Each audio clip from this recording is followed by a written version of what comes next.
Hi tears, happy morning. கொஞ்சம் பழைய video தான் எடிட் பண்ணி போடுறேன். பழசுனா ரொம்ப பழசு இல்லை, இப்போது ஷூட் பண்ணது தான். சிவராத்திரி வந்தாலே எல்லாருமே, அதாவது எல்லா ஊர் சனங்களும் சேர்ந்து அவங்க குலதெய்வத்தை பார்க்க போவாங்க இல்லையா? அது போல தான் எங்கள் வீட்டில் அப்பாவால் வர முடியல. அதனால் நான், அம்மா, தம்பி 3 பேருமே வண்டி எடுத்துகிட்டு கிளம்பிட்டோம்.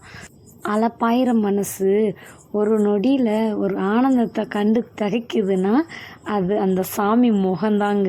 என் சாமி, என்னோட குலசாமி. எந்த கஷ்டத்துலேயும் என் கையை விடாமல் இறுக்கமாக பிடிச்சிட்டு நிற்கிற சாமிங்க என் சாமி. சாமிக்கு பூஜைக்கு வேணுன்ற திங்ஸ் எல்லாம் வாங்கிட்டு போயிட்டு நல்லா திருப்திகரமாக சாமி கும்பிட்டு வந்துட்டோங்க. தம்பியை மேலே ஏறி போய் சாமியை பார்த்து கும்பிடுன்னு நான் சொல்லவே இல்லை. ஆனால் அவ்வளோ அழகாக இதுதான் சாமி, கையெடுத்து கும்பிட்டா நம்ம கேட்டதெல்லாம் கிடைக்கும்னு நினச்சி அவனாக மேலே ஏறி போய் கும்பிட்டாங்க. அண்ட் நாளைக்கு இன்னொரு வீடியோவில் பார்க்கலாம். பாய்.